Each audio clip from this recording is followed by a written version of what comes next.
कोकणात ठिकठिकाणी यात्रोत्सव सुरू झाले असून भाविकांची प्रचंड गर्दी दिसून येत आहे.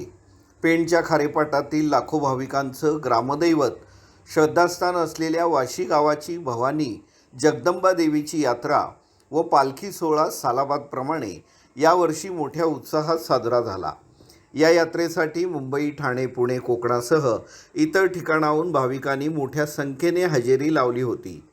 या यात्रेचं वैशिष्ट्य म्हणजे देवकाठ्यांची स्पर्धा, गळाला नवस फेडणे, ठिकठिकाणाहून येणारे लेपा पालखीसोबत शेकडो भक्तगण नाचत वाजत गाजत देवीच्या दर्शनासाठी येतात.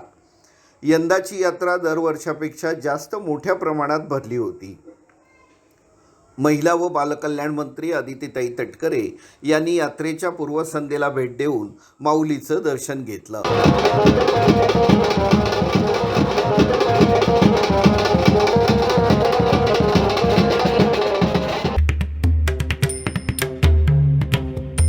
मुरुड परिसरातील पारंपरिक यात्रांचाही शुभारंभ झाला आहे. एकूण 4 विविध ठिकाणी यात्रोत्सवांचा जल्लोष आहे. या यात्रांना 100 वर्षापेक्षा अधिक वर्षाची परंपरा आहे.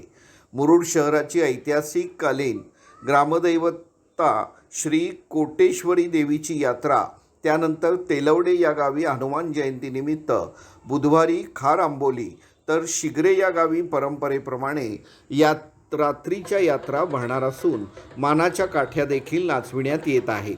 श्री कोटेश्वरी देवीची सवाद्य पालखी सोहळा मुरुड शहरातून काढण्यात आला. पालखी सोहळा निमित्ताने शेकडो पुरुष, महिला पारंपरिक वेशभूषेत सहभागी झाले होते. पालखी सोहळ्याचं हे 21वे वर्ष होतं.